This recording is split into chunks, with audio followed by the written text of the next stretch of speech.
पश्चिम Asia में चल रहे युद्ध और उससे बनी परिस्थितियों से हम सभी परिचित हैं। मैं आज संसद के उच्च सदन के सामने और देशवासियों के सामने इन विकट परिस्थितियों पर सरकार का पक्ष साझा करने के लिए उपस्थित हुआ हूं। पश्चिम एशिया में चल रहे इस युद्ध को 3 सप्ताह से अधिक का समय हो चुका है।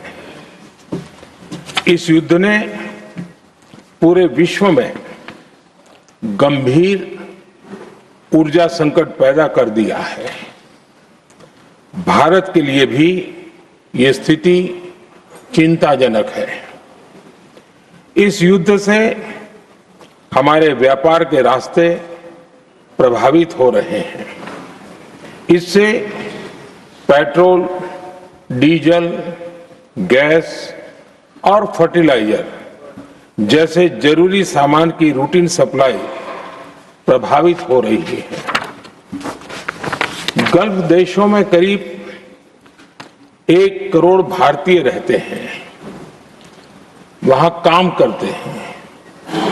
उनके जीवन और आजीविका की सुरक्षा भी भारत के लिए बहुत बड़ी चिंता है। होर्मुज स्ट्रेट में दुनिया के अनेक जहाज फंसे हैं। उनमें बहुत बड़ी संख्या में भारतीय क्रू मेंबर्स हैं।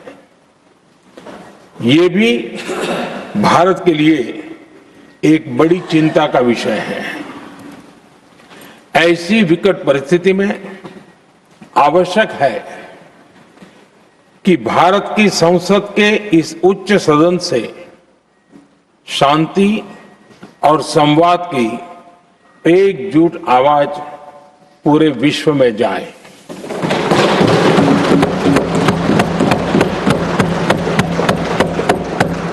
सभापति जी, युद्ध की शुरुआत के बाद से मैंने पश्चिम एशिया के ज्यादातर देशों के राष्ट्राध्यक्षों के साथ 2 राउंड फोन पर बात की है।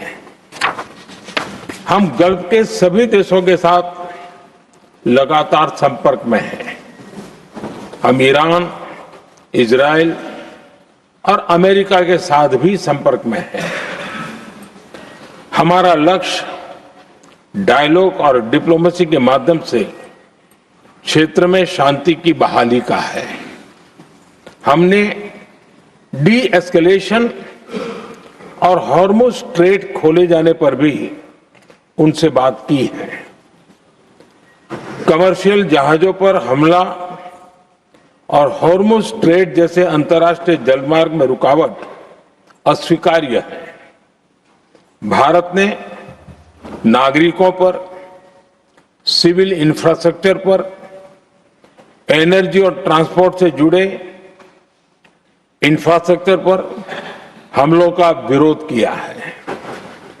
भारत डिप्लोमेसी के जरिए युद्ध के इस माहौल में भी भारतीय जहाजों के सुरक्षित आवागमन के लिए सतत प्रयास कर रहा है।